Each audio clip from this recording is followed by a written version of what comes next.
Pushpa 2 cinema box office దగ్గర mass కలెక్షన్స్తో దుమ్ములేపింది. ఈ cinema నిర్మాతలకు భారీ లాభాలు తెచ్చిపెట్టడంతో ఇప్పుడు పుష్ప 3 సినిమాపై కూడా నిర్మాతలు భారీ ఫోకస్ పెట్టారు. ఈసారి పుష్ప 3 సినిమా మాత్రం ఒక రేంజ్లో ఉండబోతోందని తెలుస్తోంది. పుష్ప 3 సినిమా పుష్ప 2కి 10 రెట్లు ఉండబోతోందంటున్నారు. పుష్ప 3 సినిమాలో విలన్గా విజయ్ దేవరకొండ కనిపించబోతున్నాడని సోషల్ మీడియాలో వార్తలు వస్తున్నాయి. అల్లు అర్జున్ మరియు విజయ్ దేవరకొండ మధ్య వచ్చే సన్నివేశాలు గూస్ బంప్స్ తెప్పించే రేంజ్లో ఉండబోతున్నాయని అంటున్నారు. ప్రస్తుతం సుకుమార్ మరియు తన టీం పుష్ప 3 పనుల్లో బిజీగా ఉన్నారు. దర్శకుడు సుకుమార్ పుష్ప 3 కంటే ముందు రామ్ చరణ్తో ఒక సినిమా చేయాల్సి ఉంది.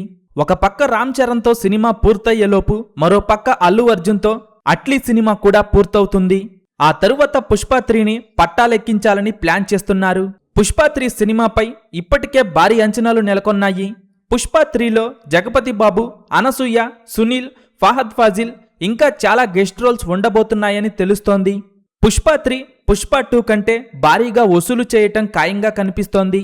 పుష్ప 3 సినిమా కోసం ఎంతమంది ఎదురు చూస్తున్నారో కింద కామెంట్స్ రూపంలో చెప్పండి.